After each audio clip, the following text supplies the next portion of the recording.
There are 3 things that parents, no matter how much they love their children, cannot do for them. The first thing is not to let themselves become a shadow of their children.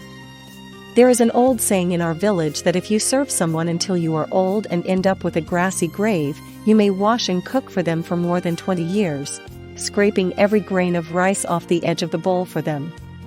But if one day your hands tremble and you spill the soup, they will blame you for dirtying the tablecloth. What is the most heartbreaking principle in this world? It is when you pour yourself into the soil, but no flowers of gratitude grow from it, only thorns that take it for granted.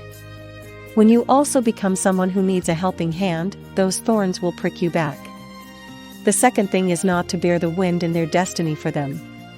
When their children fall down outside, you panic even more than they do. But if you think about it, did you scatter the stones on the road? No. Did you dig the pits? No. Then why did you rush to cushion the fall for them? The Book of Changes states that when blessed by heaven, all is favorable and nothing is unfavorable. This phrase is clear: people must stand upright first, and then God will help them. If you shield them from the wind, the next time it rains, they won't even know how to hold an umbrella. By the time they are 40 years old, they still won't be able to stand on their own. Do you think it's because the wind is fierce or because you protected them too tightly in the past? The third thing is, most importantly, don't use your life savings to fund their dreams of wealth and status. Nowadays, what is popular in the city is brand names and extravagance. If a child earns 3,500 yuan a month and dares to buy a 35,000 yuan bag, where will the money come from? It will come from your retirement savings. How did this money flow out? First it was borrowed, then it was for emergencies, and later it became a situation where you are the source of the water on one side and they are the bottomless pit on the other.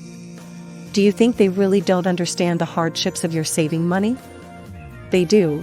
But human nature is so accustomed to easy paths that who would be willing to climb the slope? Parents always think that love is too hot to handle, and they have to offer their hearts to be considered loving. No, true love is to let them understand that they have to walk their own path and pay their own debts. Can you protect them for a while and for a lifetime? When you really lie down one day, they won't even be able to boil hot water properly. Is this really showing love for them or harming them? The old saying often says to remember the long term. What is the long term? It's not about piling all the grain you've saved for a lifetime at his doorstep. It's about teaching him to recognize the 40 solar terms, teaching him the strength required to hold the plow, and teaching him the ability to predict weather by observing clouds. Giving him these skills is more substantial than giving him mountains of gold and silver.